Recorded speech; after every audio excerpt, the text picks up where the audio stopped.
حسام حبيبي ده النهارده على فكره ببارك لحسام لانه اغنيته اغنيه عالميه هو اخرج فيها. عايزه اقول لك انه خدوا ترند عالمي.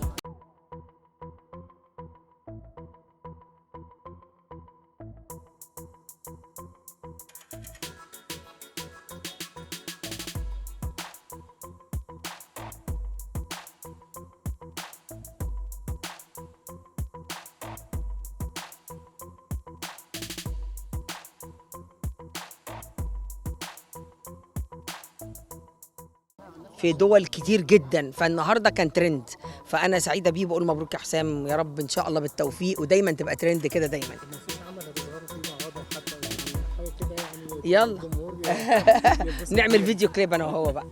امبارح كان افتتاح مهرجان القومي للمسرح المصري واللي بيحمل اسم سميحه ايوب. يا ربنا يديها الصحة ويخليها لنا. أنا بموت في سميحة أيوب، فنانة العظيمة سميحة أيوب، أنا بحبها جدا. وأنا كان عندي إصابة كده خفيفة في دراعي، فالإصابة دي كان فيها ألم شديد جدا. امبارح لسه قايلة لمحمد رياض معتذرة له لأن أنا كان لازم أروح، بس كان في الوجع كان شديد قوي امبارح، فكان يعني خدت حقن وبتاع، فكان يعني صعب إن أنا أروح. تحبي تقولي برضه للمكرمين، يعني كتير من المكرمين احمد ادم واحمد زبير ألف مبروك اللي اتكرموا واللي حتى ما اتكرموش في الفنانين. الفن ده حاجة جميلة جدا، وعايزة أقول لكم كل فنان بيقدم رسالة معينة أو له أدوار جميلة ده فنان قدير، حتى لو كان أدواره صغيرة، حتى لو كان يعني بقاله كتير ما اشتغلش، لا هو وضعه له رصيد كبير عند الناس، وبيبقى دي لوحدها الناس تقدير.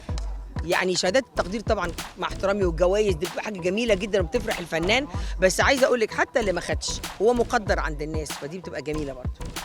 ان شاء الله في حاجه لسه يا ريت والله، يا ايدك ايدي على ايدك، يلا نخش نصور على طول. حابه يكون من المخرجين في حد كله حسام بقى المره دي.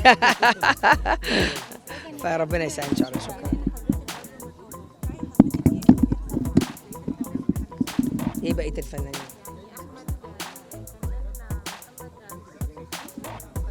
انا الموضوع ده مع دكتور اشرف زكي.